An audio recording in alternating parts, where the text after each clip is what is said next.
ආයුබෝවන් සුබ උදෑසනක් good morning වණකම් ස්ලාම් අලයිකම් ජයග්‍රාහී සුබ වාසනාවන්ත දවසක් ඔබට ප්‍රාර්ථනා කරනවා. අද 17 වෙනිදා ඉරිදා පත්තරවල තියෙන දේවල් මොනවද? එතකොට එතනින් එහා ගිහිල්ලා අපිට වාර්තා වෙන දේවල් මේ හැම දෙයක්ම අපි ඔබට කියන්න සූදානම්. විශේෂයෙන්ම ඇඳිරි නීතිය ක්‍රියාත්මක වෙන කාලයක් ඔබට ඕනි විදිහට අර පහුගිය සතියේ ක්‍රියාත්මක වුණ විදිහට ඔබට අවශ්‍ය ආකාරයේ වැඩ කරගන්න බෑ. ඒ කියන්නේ පහුගිය සතියේ කොළඹ ගම්පහ හැරුණාම සියලු දිස්ත්‍රික්කවල ඇඳිරි නීති ඉවත් කරලා තිබුණා. අපි අපේ වැඩ හොඳින් පහසුවෙන් කරගත්තා. කාලයක් තිස්සේ හිර වෙලා ඉඳලා. හැබැයි ඊ රාත්‍රියේ 8ට යාලේ ඇඳිරි නීතිය ක්‍රියාත්මක කළා. සතියාන්තයේ ජනතාව ඒකරාශී වීම වැළැක්වීමේ පියවරක් විදිහට තමයි ඇඳිරි නීතිය දාන්න කටයුතු කළේ. හෙට උදේ 5ට ඉවත් කරනවා. ඒ හින්දා කලබල වෙන්න ඕනේ නැහැ. හෙට වැඩ පටන් ගන්න පුළුවන් ආපහු. වැඩට යන අය රාජ්‍ය අංශයේ වේවා, පෞද්ගලික අංශයේ වේවා, ඒ වගේම ඔබ ස්වයං රැකියාවක් කරනවා නම්, කෘෂි කාර්මික වැඩක් කරනවා නම් ඕනම දෙයකට ඉඩකඩ තියෙනවා. කිසි ප්‍රශ්නයක් නැහැ. මේ අතරේ දැන් ඡන්දය ගැනත් පත්තරවල තියෙනවා. ඒ පිළිබඳව ඔබට මතක් කරන්න ඕනි. ඡන්දෙට මොකද වෙන්නේ? ඡන්දේ තියෙනවද? මොන වගේ ක්‍රියාමාර්ගද ඉදිරියේදී ගන්නෙ? මේ හැම දෙයක්ම අද පත්තරවල තියෙන දේවල් ඔබට කියන්නම්. අප්‍රා good morning. Good morning, Samira, and a very good morning to all our viewers, and welcome to Weekend Sunshine on ITN's Classic Weekends. Now, it's a pleasant Sunday morning amidst a lot of chaos that is being created across the world and in Sri Lanka. Yesterday, the 16th of May, we had 22 new confirmed cases of COVID-19, resulting to a total of 957 COVID-19 confirmed cases in Sri Lanka. However, the Sri Lankan government and the high authorities are taking adequate precautions to take measures to prevent the spread of this virus. Now, just like every week, we will be taking you through the very latest from the newspapers, which will be narrated to you by Samira and I. And we will also be having some very informative discussions with some very high-profile individuals in the island who will be giving you their views about the situation in the country and what can be expected in the coming few days. However, let's start with the newspapers now. Samira? ඔව් අබ්‍රා ඔබ කිව්වා හරි ඊයේ රාත්‍රියේ වන විට 11:30 වන විට ආසාදිතයන් ශ්‍රී ලංකාවේ 957යි. හැබැයි කලබල වෙන්න එපා. 957ක් කිව්වට දැන් මේ වෙද්දි රෝහල්ගතව ප්‍රතිකාර ලබන්නේ 428යි. ඒ වගේම සුවය ලැබූ සංඛ්‍යාව 520ක් කියලා සෞඛ්‍ය අංශ සඳහන් කරනවා. මේ තත්ත්වය වෙනස් වෙලාද කියලා දැනගන්න අපිට හැකියාව ලැබුණොත් ඒ පිළිබඳව ඔබට මතක් කරන්නම්. දැනට තත්ත්වය එහෙමයි. ඊයේ රාත්‍රියේ වන විට 957ක් වුණා කියලා සමහර අය නේ කපාරට කලබල වෙන්න ඕනේ නැහැ. බොහෝ පිරිසක් සුවය ලැබලා තියෙනවා. ඒ වගේම නාවික හමුදාවේ මේ ඇතුළත වාර්තා වුණ සියලු නාවිකයන්ගෙන් විරෝධාර නාවික හමුදා සොල්දාදුවන්ගෙන් බොහෝ දෙනෙක් සුවය ලැබලා තියෙනවා. යුද හමුදාපතිතුමා කිව්ව විදිහට. ඉතින් අනිකුත් අයත් ඉතාමත් ඉක්මනින් සුවය ලැබෙයි. අපි සියලු දෙනාටම ඉක්මන් සුවය ප්‍රාර්ථනා කරනවා. දිවයින පත්තරේ බලන්න හදන්නේ මුලින්ම ප්‍රධාන ප්‍රවෘත්තිය මේ විදිහට වාර්තා කරනවා. මැතිවරණ කොමිසමේ ගැටුමෙන් ඡන්ද දිනය හා මනාපාංක පමාවේ කියලයි ඒ අනුව දිවයින මේ විදිහට වාර්තා කරන්නේ.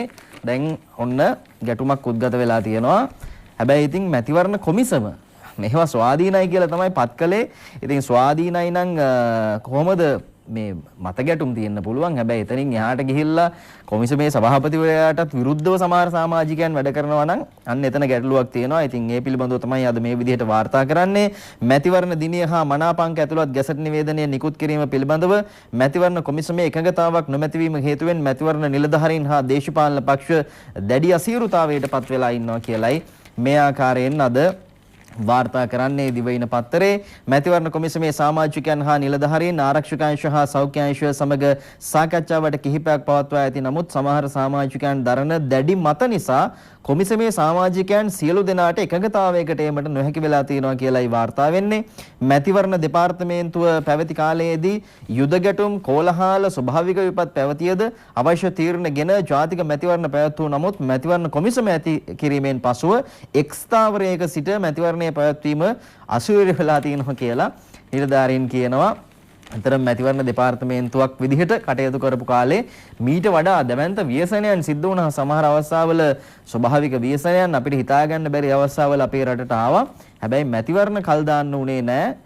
ජනතාව ගිහිල්ලා හරි ලස්සනට ඒ නීති රීති වලට අනුව ඡන්දය ප්‍රකාශ කළා. හැබැයි මේ වෙද්දි ඡන්දය තියාගන්න හැකියාවක් ලැබිලා නැහැ. මේ මැතිවරණ ස්වාධීනයයි කියු මැතිවරණ කොමිසමේ සමහර සමාජිකයන්ගේ ක්‍රියාකාරීත්වයේ හේතුවෙන් තමයි මෙහෙම තත්වයක් උද්ගත වෙලා තියෙන්නේ කියලා නිලධාරීන් සහ දේශපාලකයන් සඳහන් කරනවා.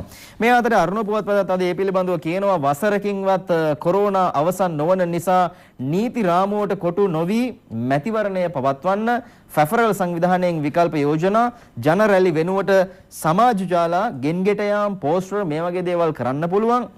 ඡන්ද ප්‍රකාශ කිරීම කොටස් ක්‍රමයට කරන්න ගණන් කිරීමේ ශාලාවලට ආරක්ෂිත කැමරා සවි කරන්න ඉතාමත් හොඳ යෝජනා කිහිපයක් ෆෙෆරල් සංවිධානය මේ ආකාරයෙන් අරගෙන එනවා. ෆෙෆරල් සංවිධානයේ විධායක අධ්‍යක්ෂ රෝහණ හෙට්ටිආරච්චි මහත්තයා කියන්නේ කොරෝනා වසංගතය අවසන්ව මැතිවරණය පැවැත්වීමට තවත් වසරකට වැඩි කාලයක් ගත වන බැවින් නීති රාමුවකට පමණක් කොටු නොවි සාමූහික එකඟතාවයක් යටතේ විකල්ප ක්‍රමයන් ඔස්සේ මැතිවරණය පැවැත්වීම සඳහා මැතිවරණ කොමිසම විවෘත සංවාදයකට හෝ පොදු වැඩපිළිවෙලක් සකස් කර එය පක්ෂ ලේකම්වරුන්ගේ එකඟතාවයකට යොමු කළ යුතු බව නිදහස් සහ සාධාරණ මැතිවරණයක් සඳහා වූ ජනතා ව්‍යාපාරය නැත්නම් ෆෙෆරල් සංවිධානය යෝජනා ගණනාවක් එක්ක මේ ආකාරයෙන් කියලා තියෙනවා. අද මේ පිළිබඳව තමයි අරුණ වාර්තා කරන්නේ. ඉතින් හොඳ යෝජනා කිහිපයක් තියෙනවා. මෙතන බලන්න ජන රැලි වෙනුවට සමාජ මාධ්‍ය යොදා ගන්න පුළුවන්. මේ වෙද්දී බොහෝ දෙනෙක් සමාජ මාධ්‍ය භාවිත කරනවා.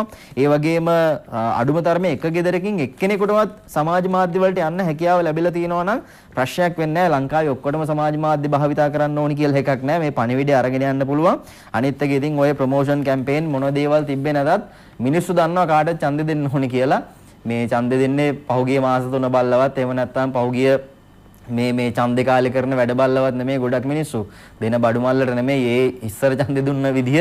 හැබැයි දැන් ඉතින් හොඳට මිනිස්සුන්ට හොඳ මිම්මක් තියෙනවා. කවුද රටට ඕනි කරන නායකත්වය මොකද්ද මොන වගේ නායකයන් දෝනි ජනතා නියෝජිතයන් විදිහට එතනට යවන්න ඕනි මොන වගේ අයද උගත් බුද්ධිමත් අය ඒ වගේම වැඩ කරන්න පුළුවන් අය එහෙම අය තෝරලා මේ යවන්න ඕනි කියන දේ ජනතාවට හොඳ බුද්ධියක් තියෙනවා මේ වෙද්දි.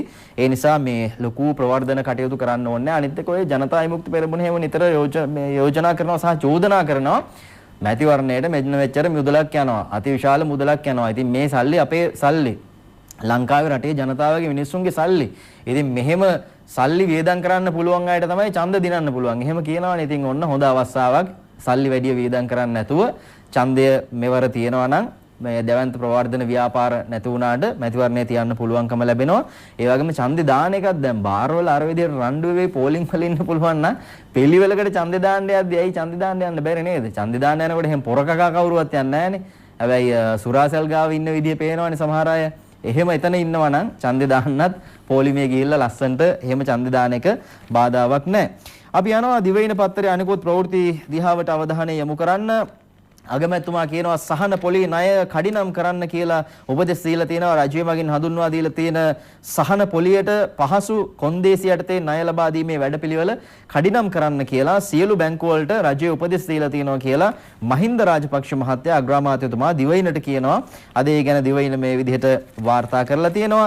මේ අතරේ බන්ධනාගාරය තුලම වයසට ගිය කොටි සැකකරුවන් පුනරුත්ථාපනය කරන්නයි TNA එක දෙමළ ජාතික සන්ධානය රජයෙන් නෙල්ලීමක් කරනවා. අද දිවයිනේ පිළිබඳව කියන්නේ සැකපිට අත්අඩංගුවට ගෙන දීර්ඝ කාලයක් තිස්සේ බන්ධනාගාරගතව සිටින LTT සමාජිකයන් පුනරුත්ථාපනය කර සමාජයට මුදා හරින්න කියලා ද්‍රවිඩ ජාතික සන්ධානය එල්ලීමක් කරනවා. ඉතින් අපි දන්නවා යුද්ධය අවසන් වීමෙන් අනතුරුව LTT එකට සම්බන්ධ වගේම විවිධ ත්‍රස්තවාදී ක්‍රියාකාරකම් වල යෙදුණු බොහෝ දෙනෙක් පුනරුත්ථාපනය කරලා වුන් සමාජගත කළා. ඊට පස්සේ වුන් සාමාන්‍ය ජන ජීවිතය ආරම්භ කළා. සමහරු ඊට පස්සේ අපි ගිහිල්ලා වුන්ගෙන් තොරතුරු විස්තර අහුවාම බලාත්කාරයෙන් තමයි LTT එකට ඇදගෙන ගිහිල්ලා තියෙන්නේ. ඉතින් ඇඬු කඳුලින් තමයි අපිට ඒ නැවත සමාජගත වීම පිළිබඳව සඳහන් කරන්නේ ද්‍රවිඩ ජනතාව අහිංසක මිනිස්සු. ඉතින් තවදුරටත් එවැනි මේ බලහත්කාරයෙන් අරගෙන ගිහිල්ලා මේ වගේ ත්‍රස්ත ක්‍රියාකාරකම් වලට යොදාගෙන ඉඳලා දැන් බන්ධනාගාරගත වෙලා ඉන්නවා නම් ඒ අය පුනරුත්ථාපනය කරලා සමාජගත කරන කිසි ප්‍රශ්නයක් නැහැ. හැබැයි එතනින් එහා ගිහිල්ලා දැඩි ප්‍රහාර වලට එහෙම නැත්නම් ලංකාවේ සාහසික ප්‍රහාර වලට සම්බන්ධ උදවිය මේ යුද්ධය අතරතුර එහෙම නැත්නම් ඒවා මෙහෙයවපු අය එහෙම අය ඉන්නවා නම් තවදුරටත් ඒ අයට යම් ආකාරයක ලිහිලක් දෙන්න ඕනිද කියන එක ප්‍රශ්නාර්ථයක් බවට පත් වෙනවා. ඒ පිළිබඳව යම් සැලකීමක් ඉදිරියේදී දැක බලා ගන්න හැකියාව ලැබෙයි මොකද්ද ගන්න තීරණය කියලා. මුහුදු මහා විහාරයේ ආරක්ෂාවට නාවික හමුදා අනුකණ්ඩයක් අනියුක්ත කරනවා. අද ඒ පිළිබඳව වාර්තා කරනවා. ඊයේ මේ සොල්දාදුවන් පිරිස ගියා නාවික හමුදාව මුහුදු මහා විහාරය ආරක්ෂා කිරීම වෙනුවෙන් තමයි මේ කටයුතු සිද්ධ කරන්නේ. අද ඒ පිළිබඳව දිවයින මේ ආකාරයෙන් වාර්තා කරනවා. කොරෝනා පාලනය වෙන තෙක් පොදු ප්‍රවාහනයට කාර්ය සාධක බලකායක් COVID-19 වසංගත තත්ත්වයේ මෙරට පාලනය වන තෙක් පොදු ප්‍රවාහන සේවා පවත්වාගෙන යාමේදී සියලු පොදු ප්‍රවාහන සේවාවන් මනාව සැලසුම් කිරීම, ක්‍රියාත්මක කිරීම, මෙහෙයවීම, නියාමනය හා බලාත්මක කිරීම යන කරුණු සඳහා ප්‍රවාහන සේවා කළමනාකරන කාර්ය සාධක බලකායක් පිහිටවන්න කටයුතු කරලා තියෙනවා. කෝච්චියේ දැන් සඳුද වැඩට එන්න 11000 ඉක්මවා ගිය මේ මගින් ප්‍රමාණයක් ලියාපදිංචි වෙලා තියෙනවා කියලා අපි ඔබට ඊයේ තොරතුරු කිව්වා. 11500ක් ආසන වෙන් කරගෙන තියෙනවා සඳුදා රාජකාරී වලට එන්න. දැන් කලින් තිබුණේ සීසන් තියන අයට විතරයි කොළඹ වැඩට එන්න පුළුවන් කෝච්චියෙන්. හැබැයි දැන් ඕනම ආයතනයක හැඳුනුම්පත තියෙනවා නම්, ආයතනික හැඳුනුම්පත් තියෙනවා නම්, එහෙම නැත්නම් ලියුමක් තියෙනවා නම් ටිකට් එකක් අරගෙන වැඩට එන්න පුළුවන් කියලා දුම්රිය දෙපාර්තමේන්තුවේ සාමාන්‍ය අධිකාරීතුමා ඩිලන්ත ප්‍රනාන්දු මහත්තයා කිව්වා. ඉතින් ඒකත් එක්ක තමයි මේ විදිහට විශාල පිරිසක් ෂීට් බුක් කරගෙන තියෙන්නේ. අද ඒ පිළිබඳවයි මේ වාර්තාව අරගෙන එන්නේ. අබ්‍රා. Right, Samira, and just like Samira mentioned, due to the elections, a lot of noise is being created and a lot of plot twists and turns. Let's now take a look at which of these stories are related to these and some of the stories making headlines. Now, in the Ceylon Today newspaper making headlines right on top, it says NPC chair exposes Karu, says former speaker exerted pressure to overturn police transfers. Chairman of the National Police Commission, KWD Karliadda, has allegedly informed members of his commission on the 14th of May that former Speaker of Parliament Karu Jayasuriya had exerted pressure on him to overturn some of the transfers made by the NPC.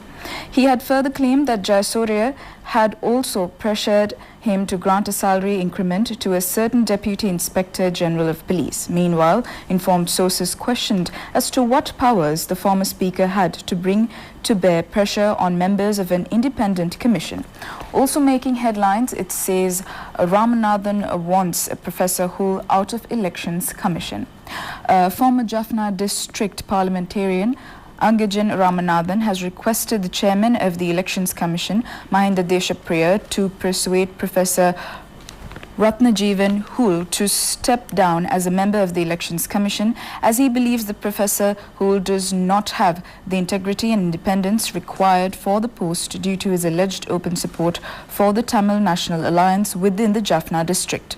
In a letter to Deshapriya, Ramanathan alleged that Professor Hool had made defamatory and false statements about him during a media briefing on the 19th of April in Jaffna.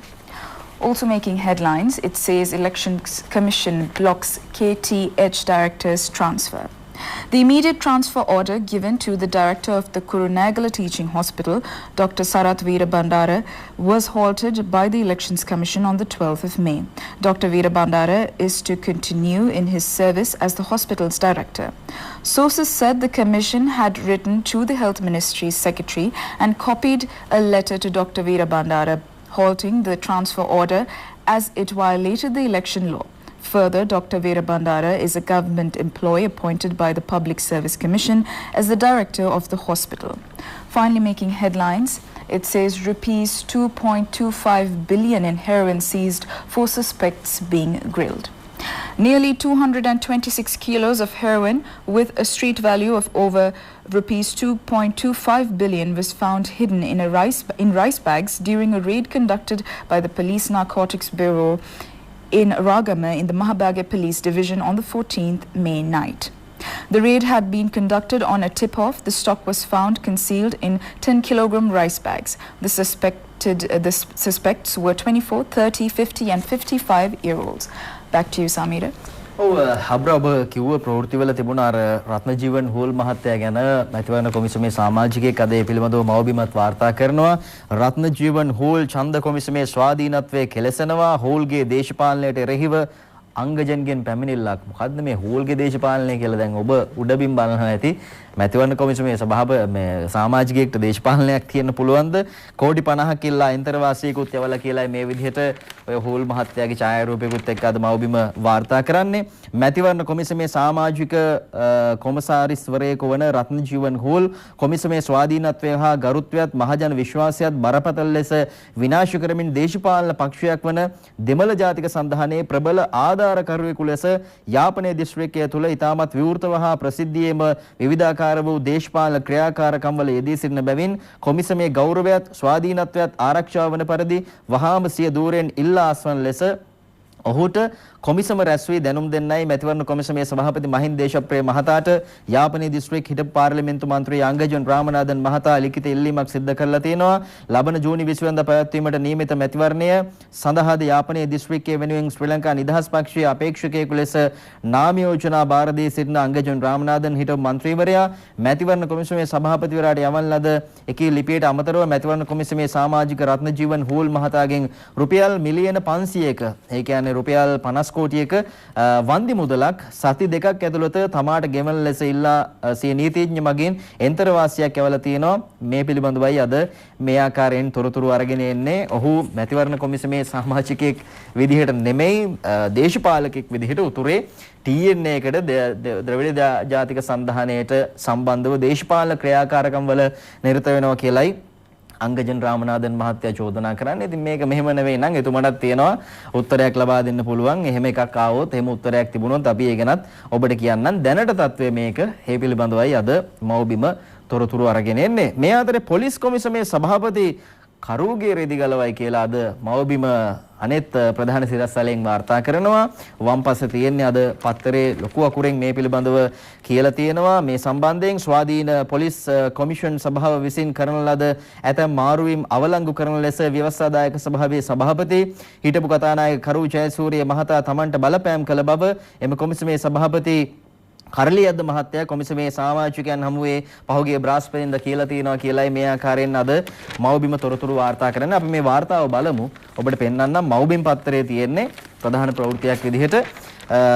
ඉතින් මේක ලොකු චෝදනාවක්. පහුගිය මේ කාල සීමාව තුළ ස්වාධීනව යම් ආකාරයක පත්වීම් කරලා තියෙනවා නම් ඉතින් ඒවට බලපෑම් කරලා තියෙනවා නම් ව්‍යවස්ථාදායක සභාවේ හිටපු සභාපතිවරයා විදිහට එතන ලොකු වැරද්දක් තියෙනවා. ඊට අමතරව එක් නියෝජ්‍ය පොලිස්පතිවරයෙකුට වැටුප් වර්ධකයක් ලබා දෙන ලෙස ජයසූරිය මහත්තයා තමන්ට බලපෑම් කළ බවත් ඔහු ඒදී සඳහන් කරලා තියෙනවා. මේ ආකාරයට ස්වාධීන කමිෂන් සභාවකට බලපෑම් කරන්නට කරු ජයසූරිය මහතාට ඇත්තේ කවර බලයක්ද යන්න දැඩි ප්‍රශ්නාර්ථයක් බව එතුමා සඳහන් කරනවා. එමෙන්න ජයසූරිය මහතාගේ බලපෑම් වලට ස්වාධීන කොමිසමේ සභාපතිවරයා අවනතව ක්‍රියා කරන්නේ නම් එම කමිෂන් සභාවේ ස්වාධීනත්වයේ ඇත්තේ කොහිදයි එම ආරංචි මාර්ග තවදුරටත් සඳහන් කරන බව තමයි මේ ආකාරයෙන් මව්බිම් වාර්තා කරන්නේ. ස්වාධීන කමිෂන් සභාවලට මේ ආකාරයෙන් එල්ලවන බලපෑම් වලට ඒවායේ ප්‍රධානීන් අවනතව ක්‍රියා කරන්නේ නම් මේ පිළිබඳව දැඩි පියවර ගැනීමට ජනාධිපති ගෝඨාභය රාජපක්ෂ මහතාගේ අවධානය යොමු යුතු බවයි එම ආරංචි මාර්ග සඳහන් කරන්නේ. ඉතින් මේකයි තත්ත්වය. ස්වාධීන කමිෂන් සභාව කියලා පත් කරාට වැඩක් නැහැ. සමහර කමිෂන් සභාවල සමාජිකයෝ ස්වාධීන නැහැ. ඒ වගේම ස්වාධීනව වැඩ කරන සමහර කමිෂන් සභාවලට තවත් පැති වලින් එක එක බාධා එල්ල වෙනවා. ඉතින් මේක තමයි අද මව්බිම ප්‍රධාන ප්‍රවෘත්තියෙන් වාර්තා කරලා තියෙන්නේ. ඔබට පේනවා ඇති පහුගිය පාර්ලිමේන්තුව තමයි මේ ස්වාධීන කොමිෂන් සභාව ඇති කරන්න කටයුතු කළේ. එක පැත්තකින් එතනින් එහා ගිය තවත් වැරදි ගණනාවක් මහජනතාව විදියට දැක්ක පෙනුණා. ඔබට මතක ඇති විශ්වාස භංග යෝජනා ගෙනාවා කිහිපයක්ම 3ක් විතර ගෙනාවා. ඉතින් ඒ එකක් රවී කරුණානායක මහත්තයාට විරුද්ධව ගෙනාවා. ඒ වගේම රනිල් වික්‍රමසිංහ මහත්තයාට විරුද්ධව ගෙනාවා. හැබැයි එකක්වත් ඕනවටත් වඩා විශ්වාසය තියෙනවා කියලා ඒ පාර්ලිමේන්තුවේ മന്ത്രിවරු මේ අතීස්වා තහවුරු කරලා දුන්නා. කිසිම මේ විශ්වාසයක් කඩ වෙලා නැහැ කියන කාරණේ තමයි ඕන් කිව්වේ. හැබැයි වැරදි ගණනාවක් රටේ ජනතාව දැක්කා. ඒ වගේම පාසුකු ප්‍රහාරයෙන් පස්සේ පාර්ලිමේන්තු තේරීම් කාරක සභාවක් ආරම්භ කරලා දේශපාලකයන් නොවන රාජ්‍ය නිලධාරීන් ඒ උගුලට අහු කරන්න යම් කිසි ආකාරයක සූදානමක් තිබුණා. ඉතින් මේ හැම දෙයක්ම දැන් හදාගෙන තමයි ඉස්සරහට යන්න සිද්ධ වෙලා තියෙන්නේ. මේ ස්වාධීන යයි කියා ගන්නා කමිෂන් සභාව ඒ වගේම තවත් පියවරයන් ගණනාවක් හදන්න ඕනි දේවල් රට ඉස්සරහට යන්න නම් හදන්න ඕනි හැදෙන්න ඕනි දේවල් ගණනාවක් තියෙනවා කියන එකයි රටේ මහ ජනතාව විදිහට තේරෙන්නේ. අපි මේ අතරේ යනවා අපහු දිවයින පත්තරේ බලන්න. ඉදිරි ආර්ථික බලපෑම් අඩු කරන්න දේශීය වෙළඳපොළ ගොඩනගන්න ඕනි කියලා මහ බැංකුව කියනවා. COVID-19 වසංගතයෙන් හේතු වෙන ශ්‍රී ලංකා ආර්ථිකයට සැලකිය යුතු බලපෑමක් ඇති වුණා. ශ්‍රී ලංකා මහ බැංකුව කියනවා අපි ඒක දන්න කාරණයක්. ඉතින් මේ නිසා ඉදිරි ආර්ථික බලපෑම් අඩු කරන්න දේශීය වෙළඳපොළ ගොඩනගන්න ඕනි. ඔබත් යම් මිලදී ගැනීම කරද්දී සබන් කෑල්ලේ ඉඳලා ආයි කියන්න දෙයක් නැහැ. ඔබ මිලදී ගන්නකොට දේශීය දෙයක් බලලා මිලදී ගන්න. ඒක ඔබ රටට කරන ලොකු දායකත්වයක් කියන එක පැහැදිලිවම කියන්න ඕනේ. දැන් වෙන්දට ෂැම්පූ එක ගන්න ගියාම සබන් කෑල්ල ගන්න ගියාම එහෙම නැත්නම් පොඩි දේ කන බොන දේවල් චීස් එක වුණත් පොඩි ඇයට මේ ගන්න ගියාම සමහරු හොයනවා නේද බ්‍රෑන්ඩඩ් බලනවා මේක මොන රටේද එහෙම බලලානේ ගන්න. ඉතින් එහෙම නැතුව අපේ රටේ දේවල් වලට ඔබ අත යවන්න හිත යවන්න ඔබේ සල්ලි මේ වියදම් කරලා ගන්න අපේ රටේ දේවල්. එතකොට තමයි අපිට දේශීය ආර්ථිකය උඩට ගන්න පුළුවන් පාරිභෝගිකයන් විදිහට. ඒ වගේම සුළු මධ්‍ය පරිමාණ මහා පරිමාණ ව්‍යාපාරිකයන් විදිහට අලුත් දේවල් අපේ රටට හඳුන්වා දෙන්න. මෙච්චර කාල රටේ තිබුණ නැති ඕන තරම් දේවල් තියෙනවා. වගා කිරීම විතරක් නෙමෙයි තවදුරටත් හොඳට කල්පනා කරලා බැලුවොත් පිට රටින් ගෙන්නන කොච්චර දේවල් තියෙනවද නේද? අපිට මෙහි හදන්න පුළුවන් සම්පත් තියෙන දේවල්. ඉතින් මේ දේවල් වෙනුවෙන් යම් අවධානයක් යොමු කරන්න අපිට දේශීය ආර්ථිකය උඩට ගන්න පුළුවන් වෙනවා. මේ පිළිබඳවයි අද මේ ආකාරයෙන් තොරතුරු වාර්තා කරන්නේ. මේ අතරේ අපි යනවා අරුණ පුවත්පත බලන්න. අරුණ පුවත්පත අද වාර්තා කරනවා තවත් කතාවක්. කොරෝනා නිසා වසා දැමූ රටම විවෘතයි කියලයි ශවේන්ද්‍ර සිල්වා යුද හමුදාපතිතුමා සඳහන් කරන්නේ. COVID-19 වසංගතය නිසා පහුගිය කාලේ රටේ වසා දැමුණු විවිධ ස්ථාන සියල්ලම පහුගිය සිකුරාදා සිට විවෘත කළ බව යුද හමුදාපතිතුමා සඳහන් කරනවා. ඒ පිළිබඳවයි මේ විදිහට වාර්තා කරන්නේ. හුදකලා කරලා තිබුණ බණ්ඩාරනායකපුර ප්‍රදේශය අවසන් වරට ඒ වගේම තවත් එක තැනක් මේ තැන් විවෘත වුණා. ඒ පිළිබඳව අද මේ ආකාරයෙන් වාර්තා කරනවා. සුදුවැල්ල අනිත් ප්‍රදේශයේ ඉතින් මේ තැන් දෙකත් විවෘත වුණා මහජනතාවට. ඒ අනුව සාමාන්‍ය ජීවිතය ආරම්භ කරන්න හැකියාව ලැබෙනවා. ඒ වගේම ව්‍යායාම මන්තිරු ආරම්භ කළා. තමන්ගේ ශරීර සුවතා කටයුතු කරගන්න කොළඹ ඉන්න අය ගොඩක් මේ බලාගෙන හිටියා කවද්ද පුළුවන් වෙන්නේ කියලා. ඒ කටයුතුත් පහුගිය සිකුරාදා ආරම්භ වුණා. දැන් කෙමෙන් රට ඉස්සරහට යන ස්වභාවයක් තියෙනවා. ඉතින් රටම විවෘතයි නම් වැඩ කරගන්න රාජ්‍ය ආයතන වලට ගියාම ඒවා විවෘත වෙලා තියෙන්න ඕනි. RMV එක මෝටර රථ ප්‍රවාහන දෙපාර්තමේන්තුවේ කටයුතු කොහොමද කියලා අපි බලමු. කවද්ද ඔබට වැඩක් කරගන්න පුළුවන් ගියාම මෙන්න වාර්තාව. කොරෝනා වෛරසය හේතුවෙන් ඇති වූ අවදානම් තත්ත්වය සහ ඇඳිරි නීතිය හේතුවෙන් මෝටර රථ ප්‍රවාහන දෙපාර්තමේන්තුවේ කටයුතුද අත්හිටුවනු ලැබුවා. සීමිත කාර්ය මණ්ඩලයක් යොදා ගනිමින් සීමා කිරීම් වලට යටත්ව ලබන 20 වනදා සිට එහි කටයුතු යලි ආරම්භ කෙරෙන බවයි කොමසාරිස් ජෙනරාල්වරයා පවසන්නේ. ඒ අනුව වාහන ලියාපදිංචිය, රියදුරු බලපත්‍ර හා වාහන අංකතහඩු නිකුත් කිරීම, වාහන පරීක්ෂා කර වාර්තා ලබා දීම ආදී දෙපාර්තමේන්තුව මගින් සැපයන සේවාවන් ලබා ගත හැකියි. ඒ සඳහා සතියේ දිනවල පෙරවරු 9 සිට පස්වරු 4 දක්වා දුරකථනයෙන් අමතා කලින් දිනයක් හා වේලාවක් වෙන් කරගත යුතුයි. කෙසේ වෙතත් එක් දින සේවාවන් ක්‍රියාත්මක වන්නේ නැහැ. මේක තමයි තත්ත්වය. ඉතින් එක් දින සේවාවන් ක්‍රියාත්මක වෙන්නේ නැහැ. ඔබට වෙන්ද වගේ ගිහිල්ලා පහසුවෙන් දවසින් වැඩ ටික කරගන්න අමාරු වෙයි. හැබැයි කලින් වෙලාවක් වෙන් කරගෙන කෝල් එකක් දීලා ඒ අදාළ අංශයට කතා කරලා ජංගම දුරකථන ලබා දීලා තියෙනවා. ඔබට පුළුවන්කම තියෙනවා මෝටර රථ ප්‍රවාහන දෙපාර්තමේන්තුවේ වැඩ කරගන්න. පහුගිය කාලේ හිර වෙලා තිබුණ ඒවා දැන් ක්‍රමක්‍රමයෙන් ඔන්න යථා තත්ත්වයට පත් වෙමින් තියෙනවා. මේ අතරේ අරුණ පුවත්පත කියනවා ශ්‍රේෂ්ඨ 22ක් ආරම්භන්න මේ සතියේ මාර්ග උපදේශ කියලා. COVID-19 වෛරසය ව්‍යාප්ත වීම හේතුවෙන් නතර වෙලා තිබුණ ශ්‍රේෂ්ඨ 22ක් යලි ආරම්භ කිරීම සඳහා අවශ්‍ය සෞඛ්‍ය නිර්දේශ මේ සතියේ නිකුත් කරනවා කියලා සෞඛ්‍ය අධ්‍යක්ෂ වෙනවාල් විශේෂඥ වෛද්‍ය අනිල් ජයසිංහ මහත්තයා කියනවා. ඒ පිළිබඳවයි අද මේ වාර්තාව අරගෙන එන්නේ. අපි බලමු මොනවද මේ ශේෂ්ත්‍ර වලට අදාළ වෙන්නේ කියලා. ඒ අනුව බැංකු, විශාල හා මධ්‍ය පරිමාණ කර්මාන්ත, රාජ්‍ය හා පෞද්ගලික කාර්යාල, ඉදිකිරීම් කලාප, ඒ වගේම ගරාජ, වෙළඳසැල්, සුපිරි වෙළඳසැල්, ග්‍රොසරි, රෙස්ටොරන්ට්, ආපනශාලා, රෙදිපිලි අලවිසැල්, ඒ වගේම පොත්හල්, කමියුනිකේෂන්, සතිපොළ, පදික වෙළඳසැල්, පොදු ප්‍රවාහන සේවා, තැපැල් සේවාව, අපද්‍රව්‍ය එක්රැස් කිරීම, ජංගම ආහාර අලවිය, කුකුළු ගොවිපළ, දන්ත සායන සහ වෛද්‍ය සේවා බන්ධනාගාර යන ශේෂ්ත්‍ර සඳහා මෙම සෞඛ්‍ය නිර්දේශ නිකුත් කරන්න නියමිත බව තමයි මේ ආකාරයෙන් වාර්තා කරන්නේ. මේ අතරේ කායවර්ධන මධ්‍යස්ථාන, ඇවිදීම් මන්තිරු, මහජන රැස්වීම ආදී සඳහාද සෞඛ්‍ය නිර්දේශ ඉදිරියේදී නිකුත් කරන්න නියමිතයි. COVID-19 අරමුදලට ලැබී ඇති මුදල් භාවිත කරමින් මේ සෞඛ්‍ය නිර්දේශ පිළිබඳව ජනතාව දැනුවත් කිරීමේ වැඩපිළිවෙලක් දියත් කරන්න සෞඛ්‍ය අමාත්‍යාංශය කටයුතු කරනවා කියලයි අද මේ වාර්තාව අරගෙන එන්නේ සෞඛ්‍ය අමාත්‍යාංශයේ පාරිසරික සෞඛ්‍ය වෘත්තීය සෞඛ්‍ය හා ආහාර සෞඛ්‍ය ඒකකයේ නියෝජ්‍ය අධ්‍යක්ෂ ජෙනරාල් විශේෂඥ වෛද්‍ය ලක්ෂ්මන් ගම්ලත් ඇතුළු විශේෂඥ වෛද්‍යවරු කණ්ඩායමක් මේ සෞඛ්‍ය නිර්දේශ සකස් කරලා තියෙනවා කියලත් අද මේ ආකාරයෙන් අරුණ පුවත්පත වාර්තා කරනවා. එතකොට දැන්ට ආරම්භ වෙලා තියෙන ශේෂ්ත්‍රවල කොහොමද මාර්ගෝපදේශයන් යටතේ වැඩ කරන්නේ? ඒ වගේම ආරම්භ කරලා නැති සමහර තැන් තියෙනවා. ඔය ශරීර සුවතා මධ්‍යස්ථාන ජිම් එහෙමනේ තාම පටන් ගන්න ඉඩ කඩ දීලා නැහැ. ඉතින් ඒවැ වැඩ කොහොමද ඉස්සරහට මාර්ගෝපදේශයන් යටතේ පටන් ගන්න කියන එක ලබා දීමට නියමිතයි සෞඛ්‍ය අංශය සඳහන් කරන විදිහට. ඉතින් මේ පිළිබඳව තමයි මේ වාර්තාව අද අරගෙන එන්නේ අරුණ පුවත්පත. අබ්‍රා. Right, Samira. Now taking a look at Ceylon today, once again it says prison's chief ordered to allow Rajatha to sign documents. This is a story that we took a look at yesterday as well. It says Colombo Chief Magistrate Lanka Jayaratna on the 15th of May ordered the prison's Commissioner General to allow remanded former Minister Dr. Rajatha Senaratne to place his signature on documents which he intends to submit in his revision petition to the Court of Appeal. Through his revision petition, Senaratne is seeking to invalidate Colombo High Court Judge Manjula Tilakaratne's 13th May order, which set aside last December's bail order granted to Senaratne by Jayaratne. Magistrate Jayaratne gave this order after pursuing a motion filed before her by Senaratne's lawyers. Also making headlines is regarding the weather condition in the island presently. It says heavy thunder showers, rough seas expected. Fishermen warned to return to land.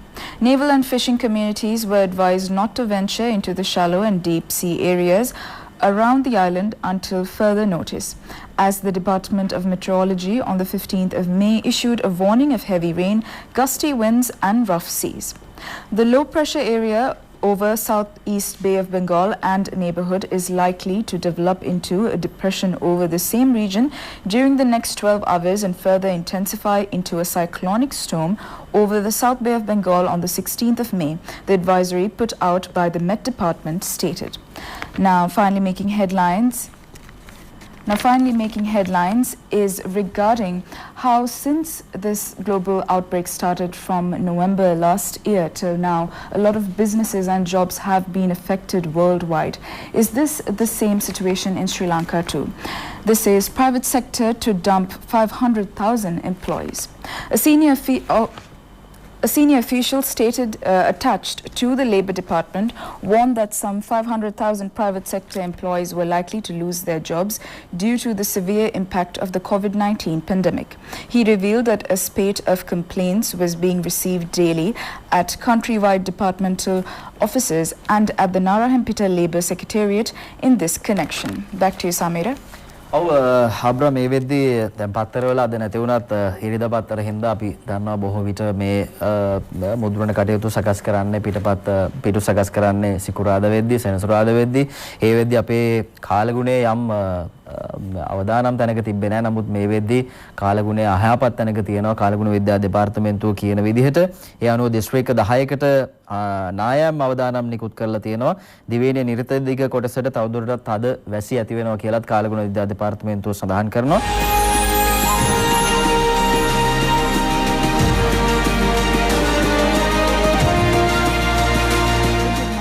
Welcome back to Weekend Sunshine on ITN's Classic Weekends. We are now taking you through the newspapers. However, before heading on to a new newspaper, we'll be taking you through the coronavirus recent statistics updated. As at 11:30 p.m. on the 16th of May, 957 confirmed cases, 428 active cases, 106 under medical observation, 520 recovered and discharged, and 9 deaths. As of yesterday, there were 22 new cases and 43 new recoveries. Samira? ඔව් මේ වෙද්දි දැන් corona කෙමෙන් පහව යද්දී අපි දන්නවා ලංකාවේ සමහර ප්‍රදේශවලට කාලගුණයෙන් යම් බාධා එල්ල වෙලා තියෙනවා. බෙන්ගාල මුහුදු ප්‍රදේශය ආශ්‍රිතව පවතින පීඩන අවපාතයේ හේතුවෙන් තමයි මේ තත්ත්වය ඇති වෙලා තියෙන්නේ. බොහෝ ප්‍රදේශවලට තද වැසි ඇති වෙන්න පුළුවන් කියලා කාලගුණ විද්‍යා දෙපාර්තමේන්තුව සඳහන් කරනවා. අදත් ඇතැම් ප්‍රදේශවලට මිලිමීටර් 150කට වඩා ඉතා වැඩි තද වර්ෂාපතනයක් ඇති වෙන්න පුළුවන් කියලායි කාලගුණ විද්‍යා දෙපාර්තමේන්තුවේ අධ්‍යක්ෂ අතුල කරුණානායක මහත්තයා කියන්නේ. ඒ වගේම පවතින මේ වැසි තත්ත්වයත් එක්ක ජාතික ගොඩනැගිලි පරීක්ෂණ සංවිධානය කියනවා දිස්ත්‍රික්ක 10කට නායාමේ තර්ජන තියෙනවා කියලා. ඒ අනුව ගාල්ල, මාතලේ, රත්නපුර, කළුතර, මාතර, කොළඹ, කෑගල්ල, කුරුණෑගල, මහනුවර, නුවරඑළිය නායාමේ අවදානම් ඒ කලාප වලට නිවේදන නිකුත් කරලා තියෙනවා. දිස්ත්‍රික්කයේම නෙමෙයි සමහර තැන් තියෙනවා දිස්ත්‍රික්කයේ හඳුනාගත්ත ගොඩනැගිලි පරීක්ෂණ සංවිධානය. ඉතින් ඒ තැන් වලට නායාමේ අවදානම් නිකුත් කරලා තියෙනවා. ජනතාව දන්නවා මේවා බොහෝ කාලයකට කලින් නිකුත් කරපු නිවේදන. ඒ වගේම ආපදා හේතුවෙන් වැඩිම බලපෑමක් කළා තියෙන කෑගල්ල දිස්ත්‍රික්කයට. මේ කෑගල්ල දිස්ත්‍රික්කයේ ගම් වතුර සහ නායම් නිසා වෙන්න දෙදෙනෙක් ජීවිතක්ෂයටපත් වුණා. ඒ පිළිබඳවත් මතක් කරන්න ඕනේ. ඉතින් ඔබ කල්පනාකාරීව කටයුතු කරන්න, පරිස්සමෙන් ඉන්න. ගංගා කිහිපයක ජල මට්ටම් අද උදෑසන වෙද්දී ඉහළ ගිහිල්ලා තියෙනවා. මේ ඒ පිළිබඳවත් ඔබ යම් අවධානයක් යොමු කරන්න. පහත් බිම් වල ඉන්න ජනතාව මේක අලුත් දෙයක් නෙමෙයි. ඉතින් වැස්ස වැඩි වෙනකොට අපි දන්නවා විවිධ ප්‍රදේශවලට බලපෑම් එල්ල වෙනවා. කාලගුණ විද්‍යා දෙපාර්තමේන්තුව ඒ පිළිබඳව මේ ආකාරයෙන් සඳහන් කරනවා. මේ ආකාරයට අද මව්බිම කියනවා නැවත කියනකම් මුහුදු යන්න එපා කියලා. අපිට ඒ ප්‍රවෘත්තිය බලන්න පුළුවන් නම් වටිනවා. කාලගුණය ගැන මතක් කරපු වෙලාවේ නැවත දැනුම් දෙනතුරු ගැඹුරු සහ නොගැඹුරු මුහුදු ප්‍රදේශවල දිහිවර හා නාවික කටයුතු වල නොයෙදෙන ලෙසත් දිහිවර කටයුතු වල සිටින අය වහාම ගොඩබිමට හෝ ආරක්ෂිත ස්ථාන වෙත පැමිණෙන ලෙසත් කාලගුණ විද්‍යා දෙපාර්තමේන්තුව අවවාද කරනවා. එතකොට නැවත කියනකම් මුහුදු යන්න එපා. අපි මේ පිළිබඳව නිරන්තරයෙන් ITN ප්‍රවෘත්ති තුලින් ඔබව පැයෙන් පැය දැනුවත් කරන්න සූදානමින් ඉන්නවා. කාලගුණ විද්‍යා දෙපාර්තමේන්තුව ලබා දෙන තොරතුරු අනුව මොන ආකාරයෙන්ද ඔබ පරිස්සම් වෙන්න ඕනි කියලා ඔබ ITN ප්‍රවෘත්ති බලන්න කියලා මතක් කරනවා. දිවයින පත්තරයට යද්දී තියෙනවා කොරෝනා නිසා විපතටපත් වූවන්ගේ පිහිටට ඉටුකම ආරම්භයි. ඒ අනුව COVID-19 සමාජ සෞඛ්‍ය හා සමාජ ආරක්ෂණ අරමුදල ශක්තිමත් කිරීම සඳහා ආරක්ෂක අමාත්‍යාංශය ඉටුකම කියලා විශේෂ අරමුදලක් ආරම්භ කරලා තියෙනවා. මේ අරමුදල ශක්තිමත් කරලා COVID-19 අරමුදලට තව තවත් ශක්තිමත් කිරීමයි අරමුණ. ඒ පිළිබඳව අද මේ දිවයින වාර්තාව මහවිරු සැමරුම් මෙවර බැහැ කියලා දිවයින වාර්තා කරනවා. ඒ පිළිබඳව දීර්ඝ විස්තරයක් අරගෙන එනවා. උතුරු නැගෙනහිර ප්‍රදේශවල මහවිරු සැමරුම් පැවැත්වීමට කිසිම ඉඩක් ලබා නොදෙන ලෙස ආරක්ෂක අමාත්‍යාංශය මගින් උපදෙස් දීලා තියෙනවා. ඒ අනුව වෙනදා මෙන් සැමරුම් සිදු කළ ප්‍රදේශවල ආරක්ෂාව තර කරලා තියෙනවා. වෙනද මේ වගේ සමරුම් කරපු ප්‍රදේශවල ඒ වගේම අතිරේක හමුදා බටයන් හා බුද්ධාංශ සමාජිකයන් යොදවලා තියෙනවා.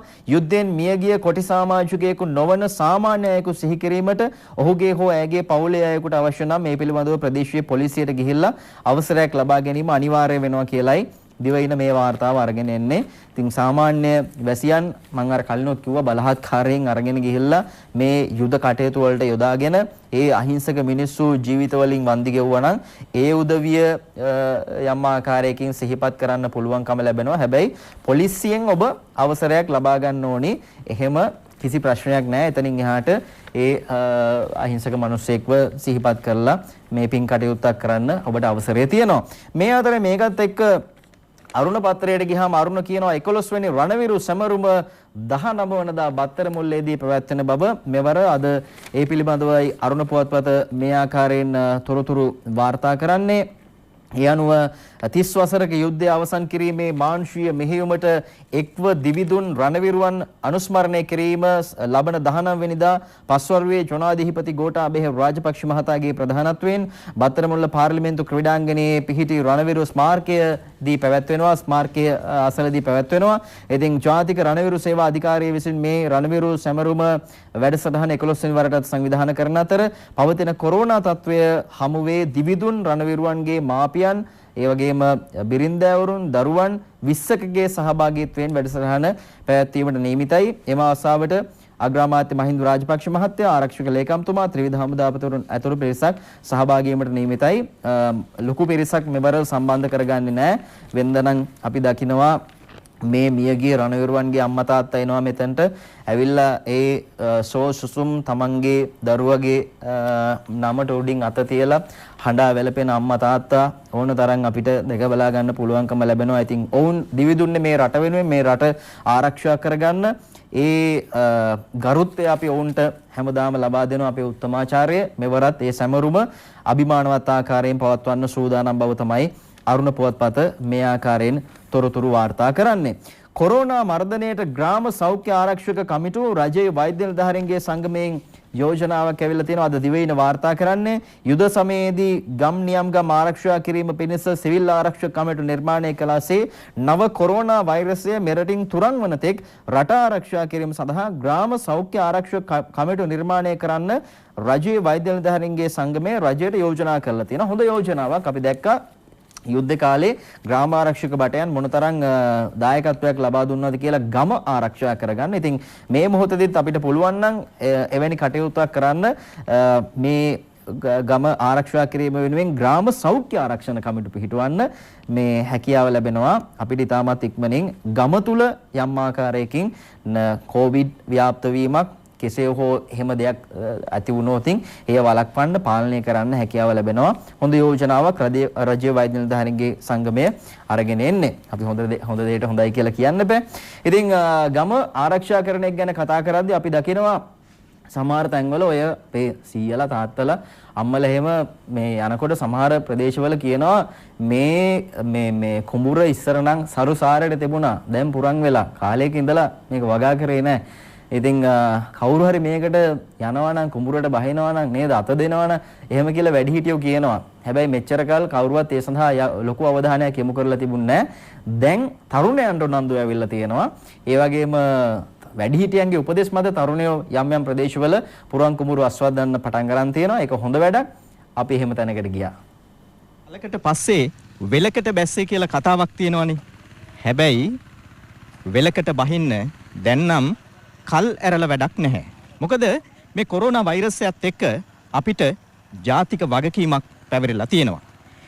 ඒ ජාතික වගකීම උරමත දරාගත් කණ්ඩායමක් හොයාගෙන තමයි අපි මේ අද ඇවිල්ලා ඉන්නේ.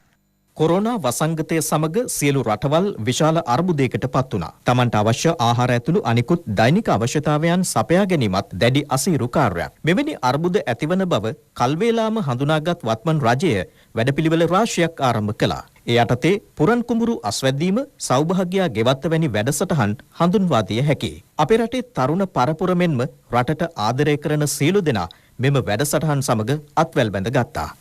මේ පසුබිම ඔබ දකිනකොට ඔබට හිතේවි මේ කොළඹින් බැහැර දුර බැහැර ප්‍රදේශයක් කියලා. හැබැයි ඔබ විශ්වාස කරන්න මේ අපි ඇවිල්ලා ඉන්නේ කොළඹට ආසන්නම ප්‍රදේශයක. හෝකන්දර වෙල්යාය තමයි මේ අපි දකින්නේ.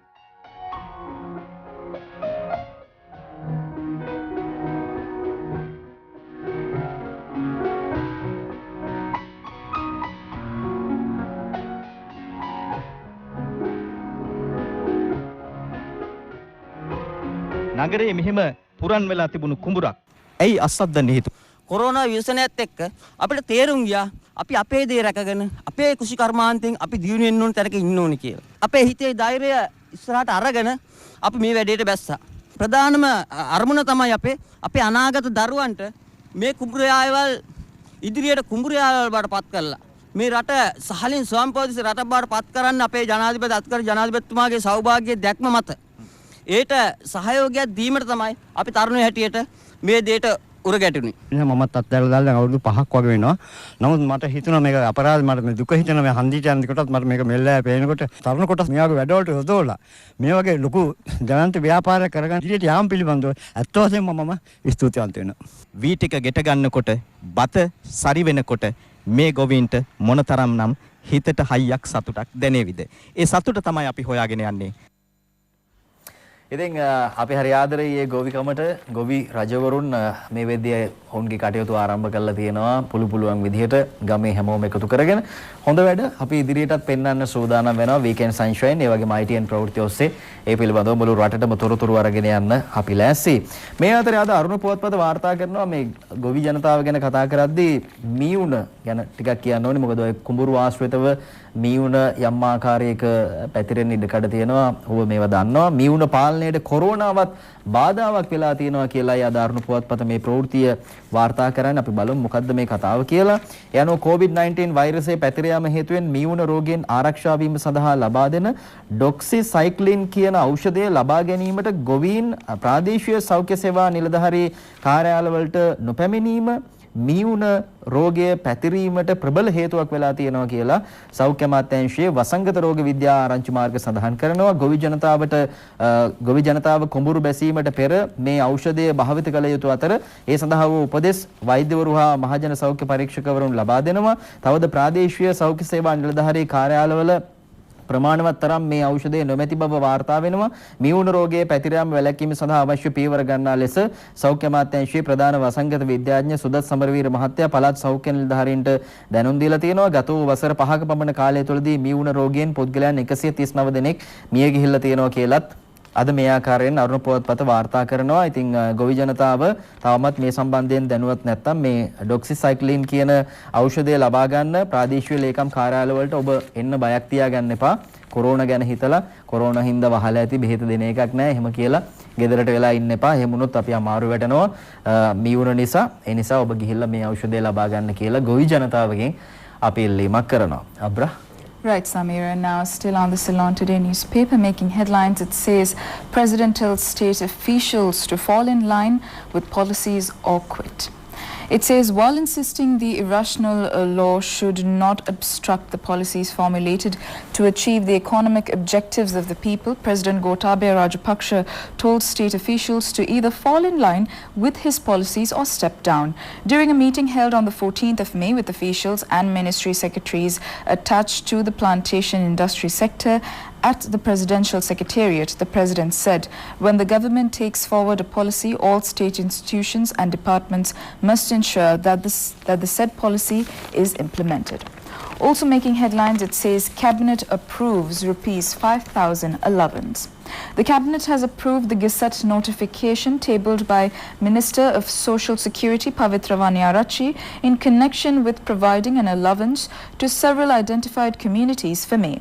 The government has allocated Rs 2.25 billion for 514,446 beneficiaries under various categories, namely the elderly, citizens above the age of 100 years, the differently abled, kidney patients and Samurdhi beneficiaries.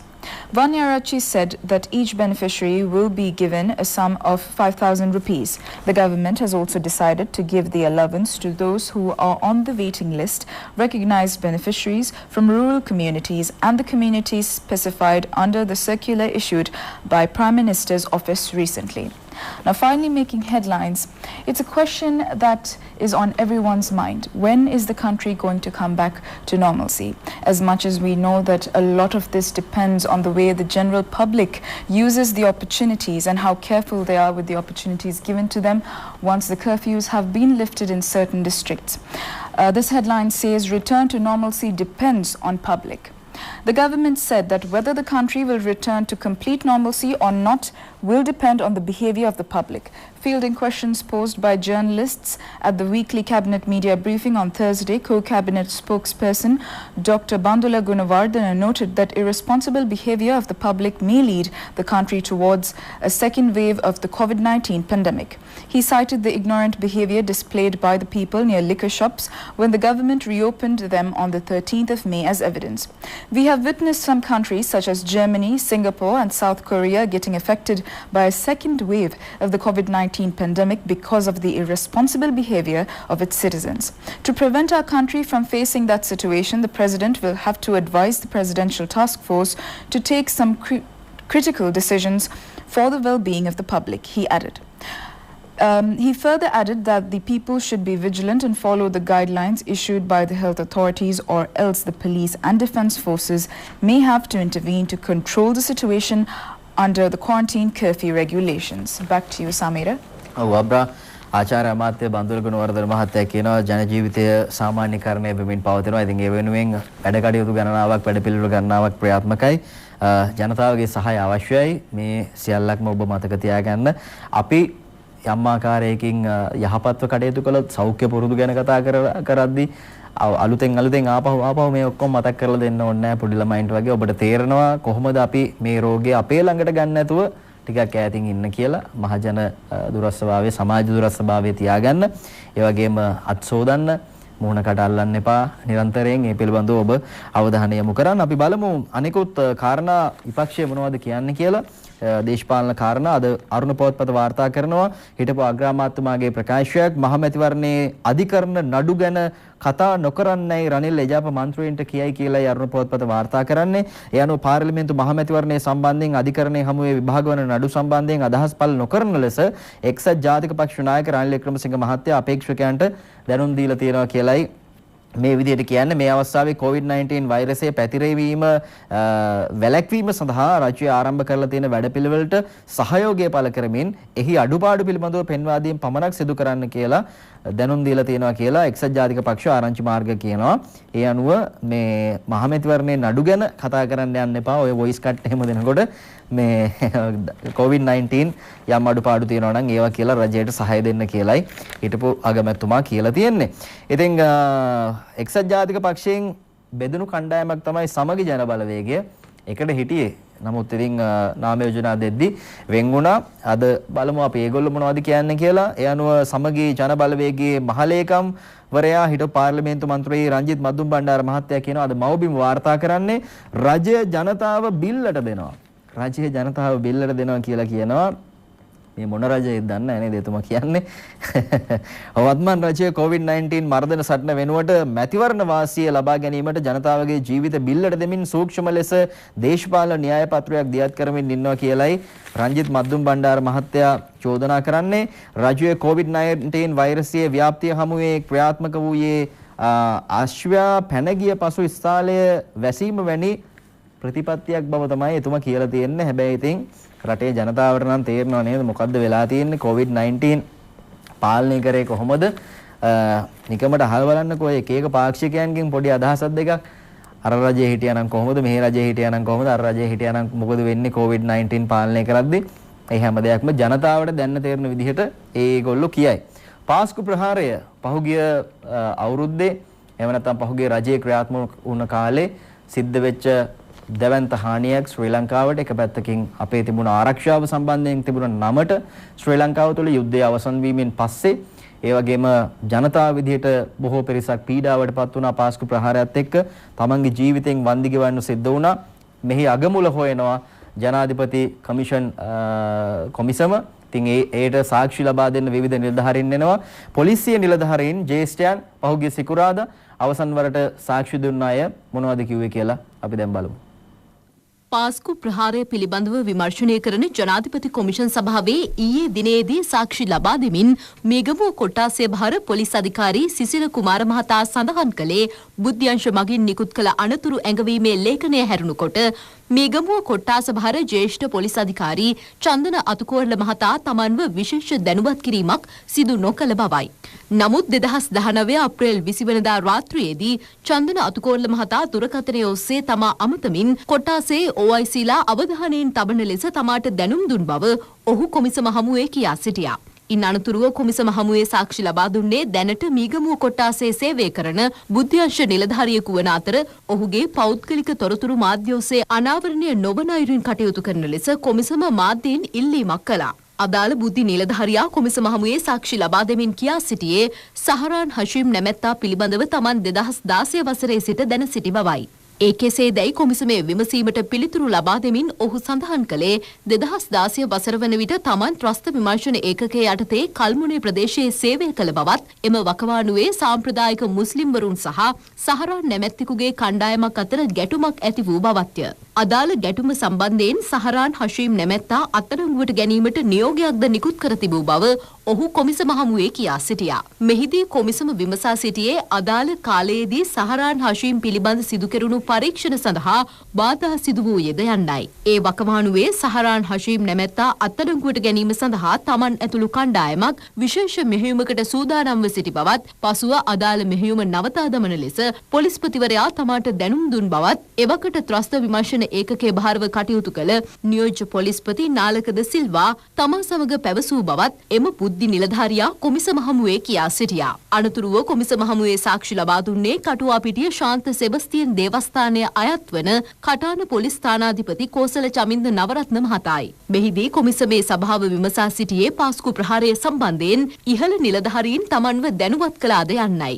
අදාළ සිද්ධිය සම්බන්ධයෙන් බස්නාහිර පළාත් භාර ජ්‍යෙෂ්ඨ නියෝජ්‍ය පොලිස්පති නන්දන මුණසිංහ මහතාගේ අත්සනින් යුත් ලිපියක් තමාට ලැබුණු බව ඔහු එහිදී සඳහන් කළා. කටුවාපිටිය දේවස්ථානය සඳහා එම දේවස්ථානයේ පූජකවරයෙකු පොලිස් ආරක්ෂාව ඉල්ලා සිටියේ දැයි මෙහිදී කොමිසම ඔහුගෙන් විමසා සිටියා.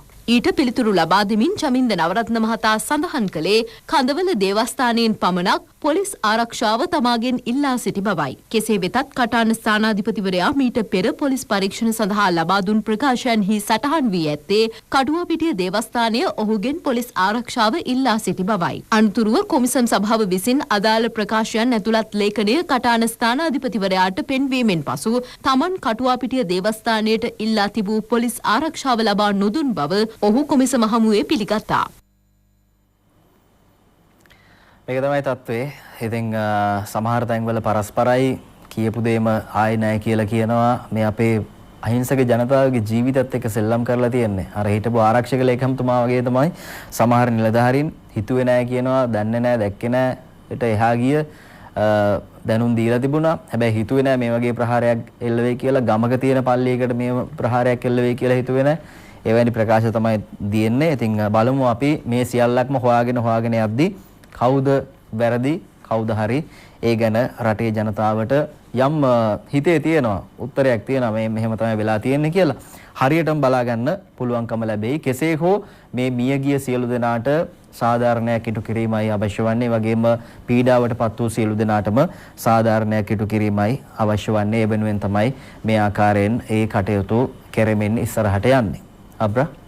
Right, Samira. Now taking a look at the Sunday Observer newspaper making headlines, it's regarding a war that left the country devastated for so long.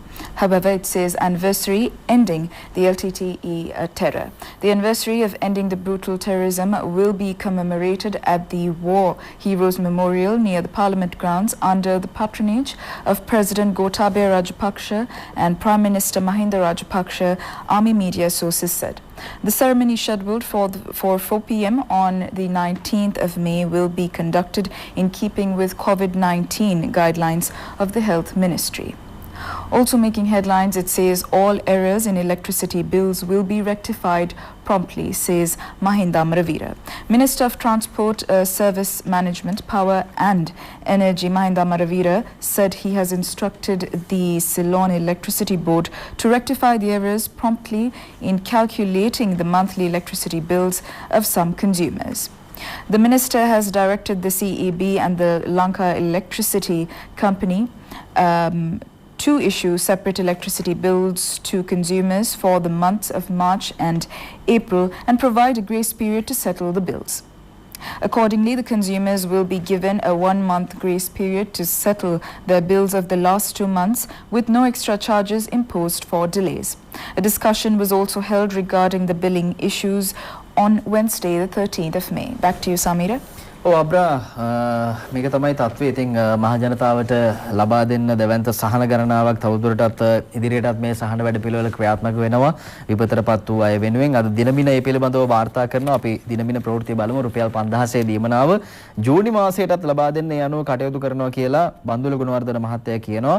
Corona වසංගතයෙන් අසරණ භාවයටපත් වූ පුද්ගලයන් ලක්ෂ 74කට අප්‍රේල් මාස ලබා දුන් ඒ වගේම මැයි මාස ලබා දෙමින් පවතින රුපියල් 5000 සහන ආධාර දීමනාව ජූනි මාසයටත් ලබා දෙන්න රජය අපේක්ෂා කරනවා කියලයි බන්දුල ගුණවර්ධන මහත්තයා කියලා තියෙනවා. දැවැන්ත මුදලක් මේ වෙනුවෙන් යොදවනවා. ඒ පිළිබඳව මේ ආකාරයෙන් වාර්තා කරනවා. සමහර අය අපි දන්නවා ගමේ සමහරු හැමෝම නෙමෙයි සමහර අය රුපියල් 5000 ගන්න බලාගෙන ඉන්නවා. ඒ වගේම ග්‍රාම නිලධාරීන් සමහර ප්‍රදේශවල කිව්වා රුපියල් 5000 ගත්ත ගමන්ම සුරාසැල් වලට යනවා දැක්කා කියලා. එහෙම අයත් හිටියා. අද මව්බිම් වාර්තා කරනවා සුරාසැල් වල රාක්ක හිස් වෙයි කියලා.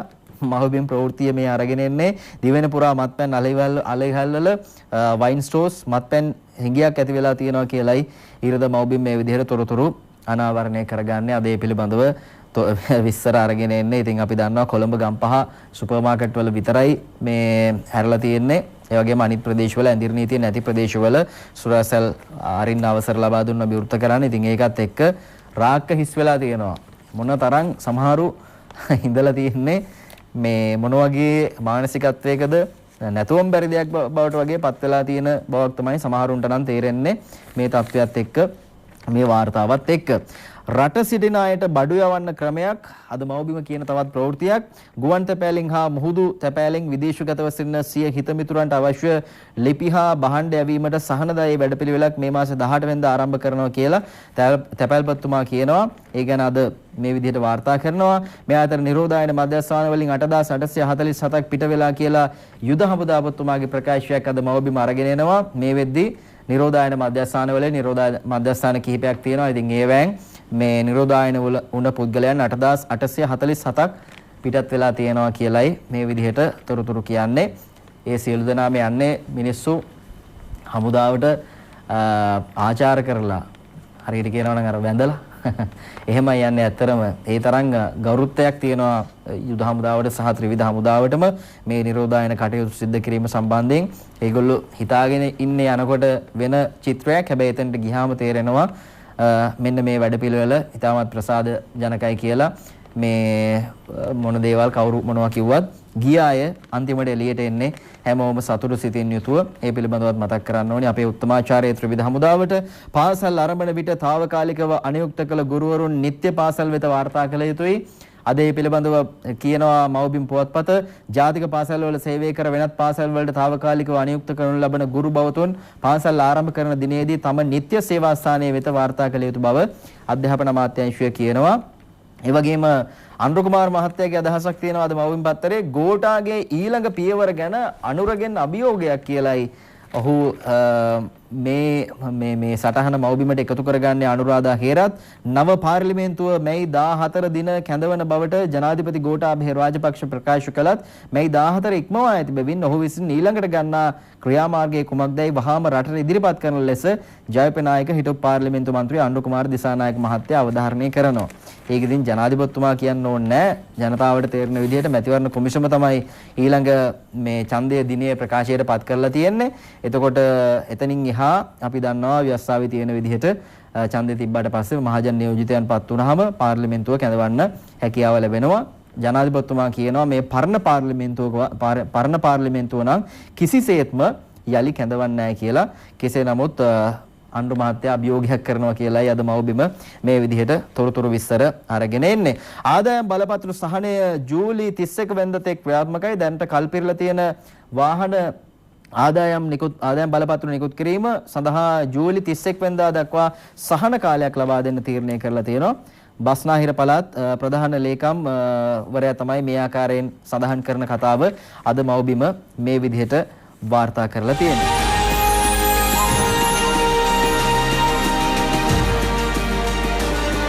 Welcome back to Weekend Sunshine on ITN's Classic Weekends. The time is 7:03 a.m. and we are taking you through the very latest from the newspapers. Now, taking a look at the headlines in a Sunday Observer, making headlines, it says COVID-19 recovered cases outnumber new positive cases. Significant downturn from 13th of May. As the daily number of recovered COVID-19 patients has outnumbered the new positive cases during the past 7 days, Sri Lanka's COVID-19 diagram shows a significant downturn from the 13th of May, latest data released by the Ministry of Health revealed. According to data released by the Epidemiology Unit and Health Promotion Bureau, 89 COVID-19 cases have been detected during past week, while 260 patients have left hospitals after full recovery. The police With the isolation of Bandaranaike Mawatha, Colombo and Suduwella Jayala lifted on Friday, at present there are no areas in the country under complete lockdown. Health Services Director General Dr. Anil Jasinghe said the country has prevented community transmission of the disease and is on a positive health trajectory. The police curfew is now in effect island-wide today till 5 a.m. tomorrow, while the curfew in Colombo and Gampaha district will continue until further notice. However, the government has allowed businesses and offices to continue operations with limited staff. All taverns and bars are to remain closed during the curfew time. Also making headlines, it says former CB Governor Cabral spells out strategies to rebuild the economy. Former Central Bank Governor and Senior Economic Advisor to the Prime Minister Ajit Nivard Cabral said 4 new strategies have been presented to rebuild the economy within a year, which has faced a setback due to the prevailing COVID-19 pandemic in the country. The major tasks under these plans include to obtain 1 to 2 years grace period to repay the loans, including interest, obtained from the World Bank and the International Monetary Fund, rebuild the production economy, save capital savings, and strengthen the enterprises. Also making headlines is regarding something that we took you through yesterday as well. It's something that came on a quiz in Guardian. It says SL demands retraction of Guardian travel quiz with reference to Elam. Back to you, Samira. ඔව් අපි සූදානම් මේ පත්තරවල තියෙන මැද පිටුවල තියෙන විස්තර ටිකක් බලන්න මොනවද තියෙන්නේ කියලා හොයාගෙන යන්න දිනමින වාර්තා කරනවා කළු සල්ලි සුදු කරන අවදානම් රටවල් ලයිස්වෙන් ශ්‍රී ලංකාව ඉවත් වෙලා තියෙනවා කියලා යනුව මූල්‍ය විශුද්ධකරණය සහ ත්‍රස්වාදය සඳහා මුදල් සපයන ලෝකයේ දැඩි අවදානමක් සහිත තුන්වන පාර්ශ්වයේ රටවල් ලයිස්වෙන් ශ්‍රී ලංකාව ඉවත් කරන්න පසුගියදා යුරෝපා කොමිසම තීරණය කළා මේ ගැන අපි ITN ප්‍රවෘත්ති ඔස්සේ ගෙනාවා ඒ වගේම පත්තරේ විස්තරේ වැඩසටහන තුලින් අපි ඔබට පත්තරවල තියෙන විස්තරات එක්ක සඳහන් කළා. ඒ පිළිබඳව අද මේ ආකාරයෙන් සිළුමිණ පුවත්පත කියලා තියෙනවා. මේ අතරේ අද තව ප්‍රවෘත්තියක් ඔබ මේ ගැන අනිවාර්යයෙන්ම බලාගෙන ඉන්නවා කියලා අපි දන්නවා. කොරෝනාවෙන් නව ජීවිතයකට වරම් ලද කොළඹ අනාථයෝ කියලායි මේ සටහන මේ වචන වලට නම් එච්චර මම කැමති නැහැ. කෙසේ නමුත් පත්තරේ මේ සටහන අරගෙන එන්නේ මෙහෙමයි. අනේ නෝන මහත්තයෝ පිනට කීයක් හරි දීලා යන්න කෑම එකක් ගන්න කීයක් හරි දෙන්න මෙහෙම අපි දන්නවා මේ අසරණව කුත් කර කියා ගන්න විදිහක් නැතුව යම් පිරිසක් කොළඹ ප්‍රදේශයේ රැඳී සිටියා බැසින් මාවත ප්‍රදේශයේ කොළඹ ගත්තාම පිටකොටුව ආශ්‍රිතව හැමතැනම ඉන්නවා. ඉතින් මේ පිරිස අරගෙන ගියා නිරෝධායනය කරන්න ඔවුන්ට සෞඛ්‍ය ආරක්ෂිතව වාසය කරන්න ඉඩ ප්‍රස්තාව ලබා දුන්නා. ඒ වගේම බස්නාහිර ආණ්ඩුකාරවරයා පැහැදිලිවම සඳහන් කළා මේ පිරිස අරගෙන යාමත් එක්ක ඔවුන් නැවත වතාවක් සමාජගත කරනවා නම් වැඩපලක් කරන්න පුළුවන් අය ඉන්නවා නම් ඒ වෙනුවෙන් යොදවනවා. රස්සාවක් දෙන්න පුළුවන් නම් රස්සාවක් ලබා දෙනවා. කිසියම් ආකාරයක මුකුත්ම කරගන්න බැරි කවුරු හරි ඉන්නවා නම් ඒ අය රජයෙන් බලා කියා ගන්නවා කියලා. හොඳ වැඩක් මේක. නැත්තම් අපි දන්නවා කොළඹ මේ උදවියව විවිධ ජාවාරම් වලට යොදා ගන්නවා සමහර අය. මේ උදවිය දාලා තමයි ඒ අයගේ අර බිස්නස් ටික කරගන්නේ. විවිධ ව්‍යාපාර මේ සමාජයට අහිතකර දේවල් ඕන තරම් ඔය ප්‍රදේශයේ රාත්‍රී කාලයේදී සිද්ධ වෙනවා. ඉතින් ඕවා කරගන්නේ මේ පුද්ගලයන් යොදාගෙන. ඉතින් මේ මිනිස්සුන් අසරණ මිනිස්සු ඔවුන්ට පිළිසරණක් වෙන්න රාජ්‍යයේ කටයුතු කළා. ඒ පිළිබඳවයි මේ වාර්තාව සිළුමිණ අරගෙන එන්නේ. මේ අතරේ සිළුමිණ මතක් කරනවා ත්‍රස්තවාදයේ අඳුරු සෙවණැලි මකා හැර 11 වසයි කියලා මං කිව්ව කාරණය යුද්ධය අවසන් වීමත් එක්ක අපි ඒ දවස සමරන්න සූදානමින් ඉන්නවා. මේ ඡායාරූප වාර්තාව ඔබට අරගෙන එන්නේ කාලයකට පස්සේ මේ ඡායාරූප දකින්න. හැබැයි හුරු පුරුදු අය ගොඩක් මේ ඡායාරූපේ ඉන්නවා. ඔබ ටිකක් ලං වෙලා බැලුවොත් එහෙම දැන් ටිකක් මූණවල් වෙනස් වුණාට මේ ආරක්ෂක අංශ පෙරමුණේ සිටි සමාජිකයන්ගේ මේවා ජනප්‍රිය ඡායාරූප බවට පත් වුණා. එකල ත්‍රස්තවාදී අඳුරු සෙවණැලි මකා හැර 11 වසයි ශ්‍රී ලංකා යුද හමුදාවේ ශ්‍රී ලංකා හමුදාවේ අභිමානය මානුෂීය මෙහෙවරේ පෙළගැස්ම යුද්ධයේ මතක සටහන් මොන ආකාරයෙන්ද අපි ඉස්සරහට ගියේ ඒ වගේ මානුෂීය මෙහෙවර මානුෂීයව මේ යුද්ධය අවසන් කළේ කොහොමද කියන කාරණය අද මේ ආකාරයෙන් වාර්තා කරනවා. ලෝකයේ අනෙකුත් රටවල් වගේ නෙමෙයි අපි ජනතාවත් බේරගෙන පලියක් ලෙස යොදාගෙන තිබුණ ජනතාව අහිංසක මිනිස්සු ඔවුන්වත් මුදාගෙන බේරගෙන තමයි අපේ හමුදාව යුද්ධයේ ජයග්‍රහණය කළේ. අද ඒ පිළිබඳව හොඳ මතකයක් අරගෙන එනවා සිළුමිණ පුවත්පත. දේශපාලන අදහස් දෙකකට යනවා පක්ෂ දෙකක. ශ්‍රී ලංකා පොදු ජන පෙරමුණේ හිටපු රාජ්‍ය අමාත්‍ය ෂෙහාන් සේමසිංහ කියනවා මහින්ද රාජපක්ෂ සාධකය මහමැතිවරණයේදී දෙගුණයක් වෙලා රට දියුණු කරන එක ගැන අලුතින් හිතලා අලුත් වැඩපිළිවෙලක් ක්‍රියාත්මක කරනවාට එජාපයේ ප්‍රමුඛ ඊනියා විපක්ෂය කැමති නැහැ කියලයි ෂෙහාන් සේමසිංහ මහත්තයා කියන්නේ.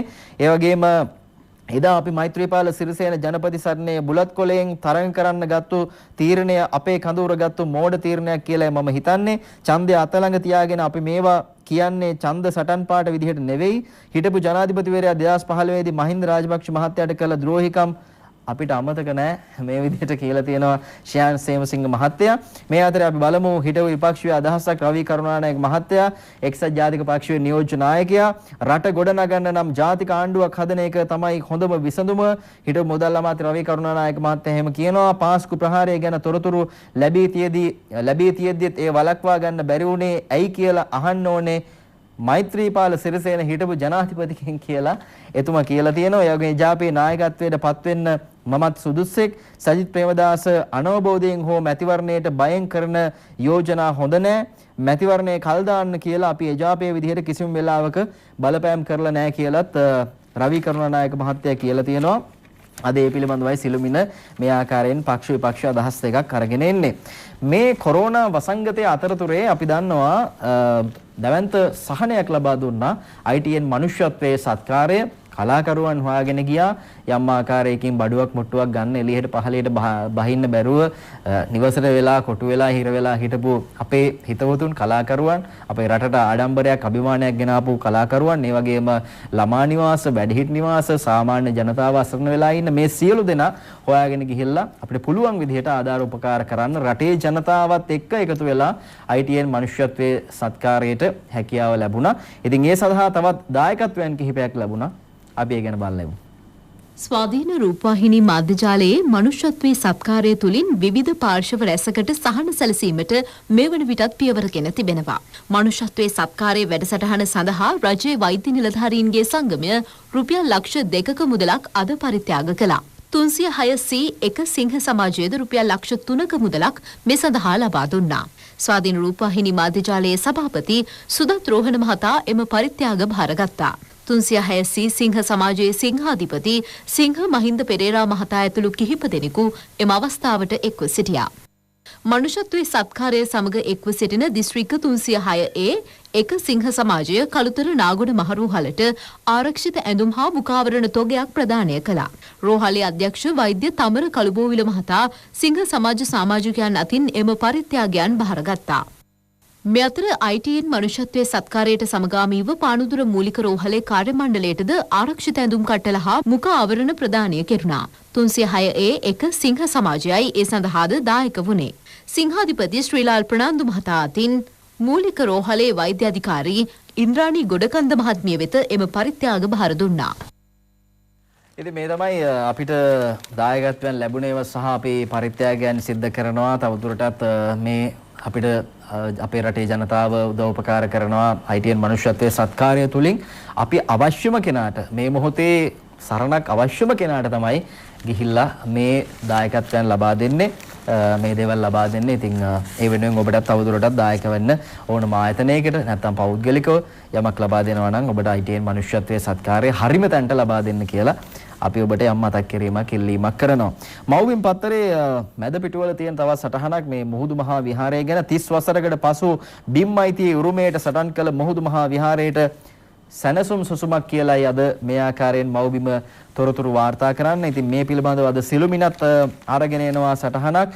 මුහුදු මහා විහාරයේ ඉඩම් අත්පත් කරගෙන තිබුණ දේවල් නැවතත් මුහුදු මහා විහාරයේ යටතට ගන්න ආරක්ෂක අංශ කටයුතු කළා. ආරක්ෂක ලේකම්වරයා ගිහිල්ලා සාකච්ඡාවක් තිබුණා. ආරක්ෂක ප්‍රධානීන් ආවා. ඒ වගේම හමුදා අනුකණ්ඩයක් පිටෙව්වා. මුහුදු මහා විහාරයේ ඉඩම් කොල්ලයට තිත මුහුදු මහා විහාරයේ ඇතුළත් පුරාවිද්‍යා ආරක්ෂිතයට අවම වශයෙන් අක්කර 30ක් ඇතුළත් කොට ගැසට් කරන්න රජය තීන්දුව කරනවා. ඇඳිරි නීතිය මුවාවෙන් මෙහි ඉඩම් කොටස් අල්ලාගෙන වැටවල් ගහලා ඇඳිරි නීතිය අස්සෙත් ඒ මේ ඉඩම් හොරු ඒව නවත්තලා නැහැ. ඒ ඩංගුරු ඒ වැඩ ටික කරලා තියෙනවා. తాවකාලික බලපත්‍රයකින් පොදබිමේ ස්වභාවික වැලි කන්ද කපන්න පටන් ගත්තද විරෝධය නිසා නතර කරයි. ඒත් අනවසරයෙන් වැලි කපන බව චෝදනා එල්ල වෙනවා. විහාරාධිපති වරකාපොළ ඉන්ද්‍රසිරි හිමියන් සඳහන් කරන්නේ අද සිළුමිණයි මේ වාර්තාව අරගෙන එන්නේ.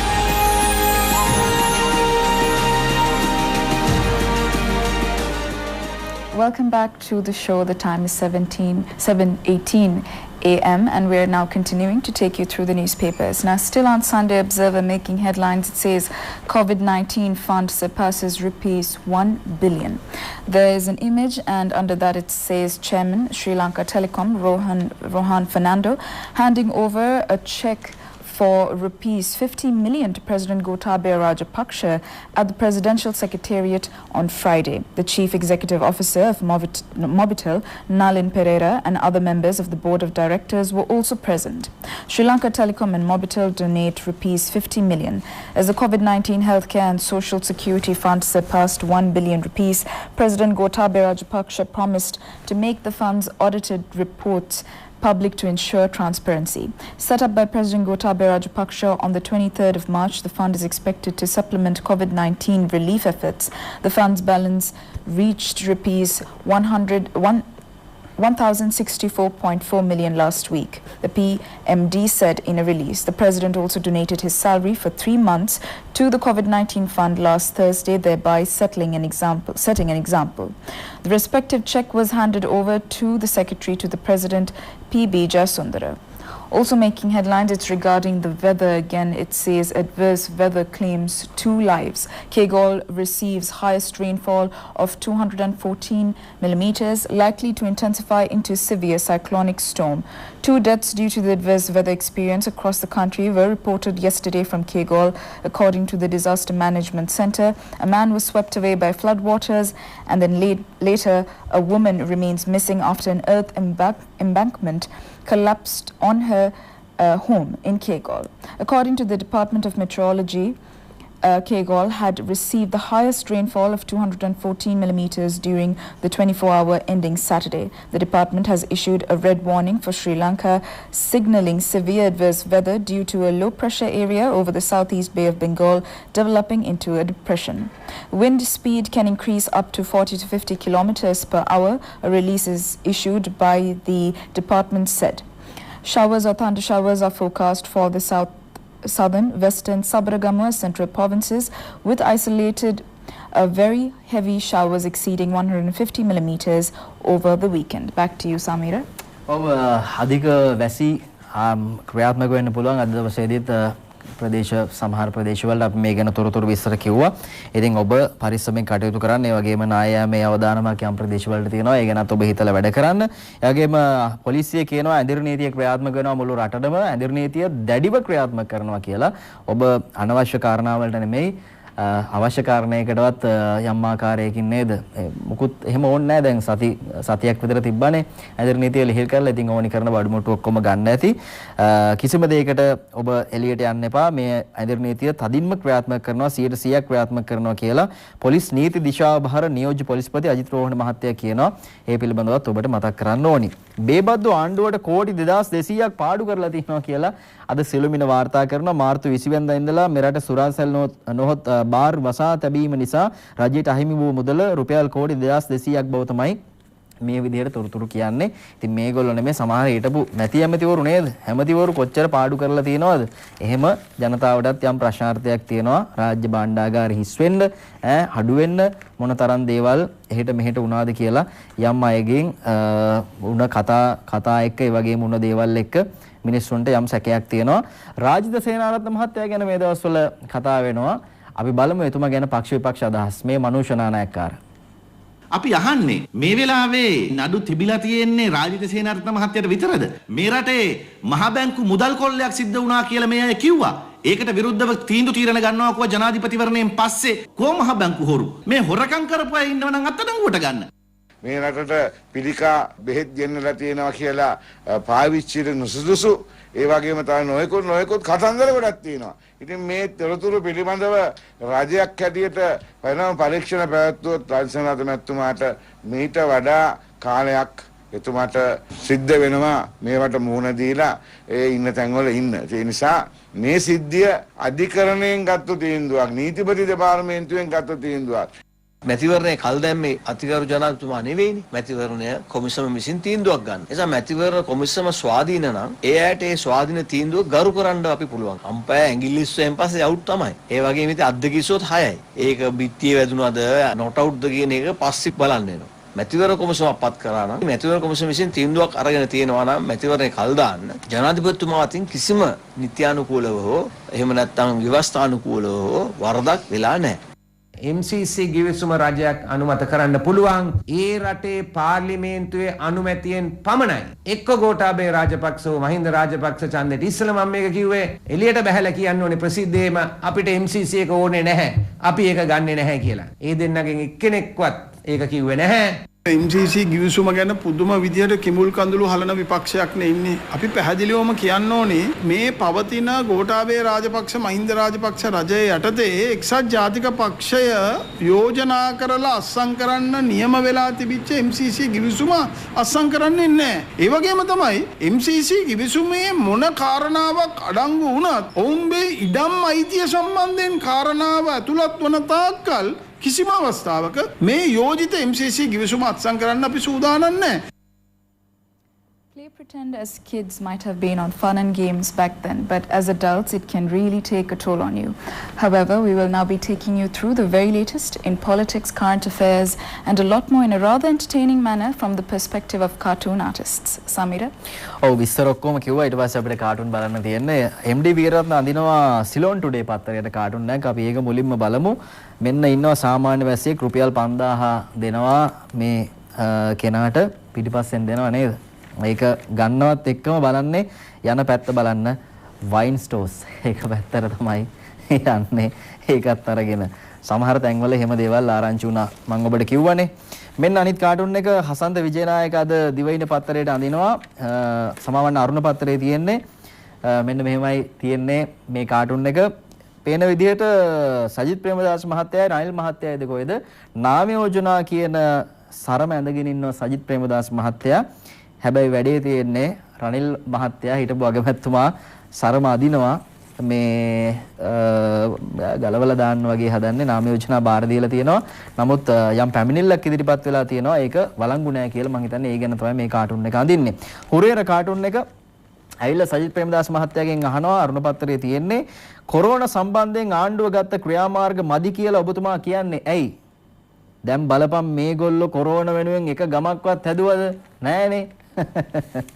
ඉතින් ගත්ත ක්‍රියාමාර්ග මදි කියලා තමයි එතුමා කියනවා කියලා කියන්නේ එක ගමක්වත් කොරෝනා වෙනුවෙන් හැදුවේ නැහැ කියලා. හිටවනේ අපි මේකත් එක්ක අපේ අද වැඩසටහන අවසන් කරන්න සූදානම්. මෙහෙමයි කියන්නේ ගිනි දෙන කොරෝනා හිටියත් දෙනෙත ඇර ඇත අධියරෙන් අධියර රට විවර කර උපදෙස් පිළිපැදන් සිට අධිටනකතිර වහලා දමමු සිරිලක් බිම කඳුළු දොර වහලා දමමු සිරිලක් බිම කඳුළු දොර. අපි කඳුළු අතරින් නැගිටිමු. හැමෝම ශක්තිමත්ව මුහුණ දෙමු. සෞඛ්‍යාංශ දෙන උපදෙස් පිළිපදිමු. අපේ රට ඉස්සරහට අරගෙන යන්න අපි හැමෝටම පුළුවන්කම ලැබෙනවා. සුවදායි සතියන්තයක් ඔබට ප්‍රාර්ථනා කරනවා. සුබ දවසක් අබ්‍රා. Right, Samira, and this brings us to a wrap-up of the program for today. Do join us again next week for the very latest in news, politics, current affairs and much more. Be mindful, stay at home and stay safe.